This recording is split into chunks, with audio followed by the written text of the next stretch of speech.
If I told you that you could fix a price today and buy or sell this phone in the future at the same price, irrespective of what happens to the market, then that is nothing but a futures contract.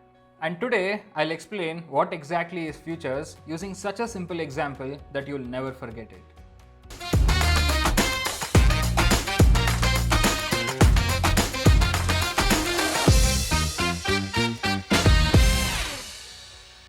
Hi, I am Pranav VK, your financial market expert here at Stockshaala by Kotak Securities. And in this new series, you're going to learn all about the futures market and how to trade in futures. Most beginners think that futures are complicated, but the truth is that it's just because nobody explains them well. In reality, a futures contract is just a promise, a price agreement between two people. So let's start with the easiest real-world analogy.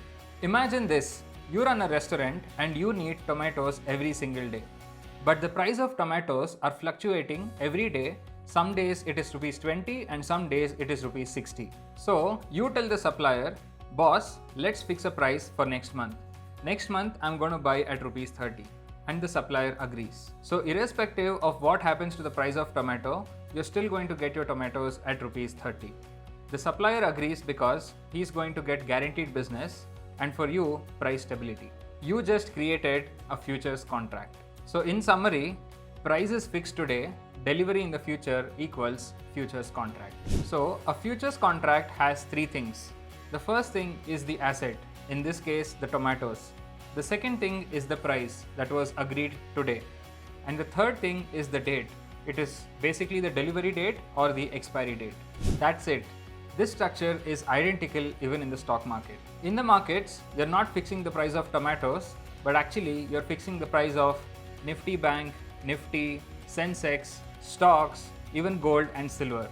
In simple terms, any stock that has a futures contract, you can fix the price of the same and trade in that. Here's an example to understand this better. Imagine the price of Reliance is rupees 2,500. And you and another person agree that you're going to settle at rupees 2,500 at the end of expiry. On expiry day, irrespective of what the price is, you both will settle at rupees 2,500. Now let's understand the logic of the buyer versus the logic of a seller in a futures contract. So in a futures contract, the buyer of a futures contract is betting that the price will go up, whereas the seller of a futures contract is betting that the price is going to go down. Let's take for example, let's say the Reliance is at 2,500 and you are a buyer of the futures contract. Now if the price of Reliance goes from 2,500 to 2,600, that is when you're winning and you're making a profit of rupees 100. Whereas the seller of that contract made a loss of rupees 100. Now let's take an example of seller of a futures contract. Imagine you're expecting the price of AB Capital to go down. So what are you going to do? You're going to sell the futures of AB Capital. Now, if the price of AB Capital was at 500 rupees and it came down to 450, then you are making a profit of 50 rupees, whereas the buyer of that contract is losing 50 rupees. Remember that in futures, there is no tomato delivery. There is only profit or loss settlement. You must be asking, Pranav, what is the whole point of futures? We have already discussed equity, we have discussed options, which is derivatives. Then what's the point of these futures?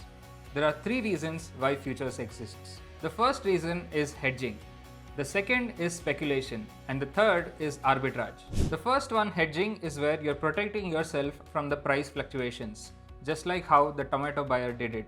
The second is speculation, where retail traders bet on a specific side to make a profit. The third is arbitrage, where institutions exploit the price differences to make a profit.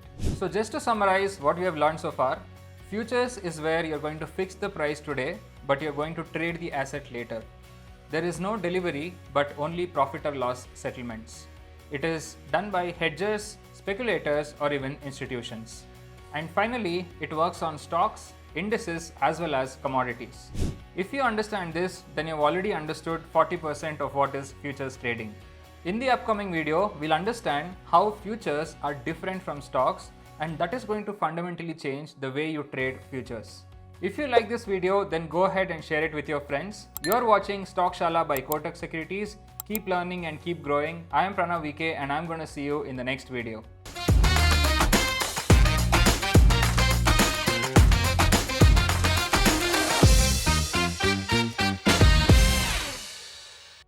Investments in securities market are subject to market risks. Read all the related documents carefully before investing.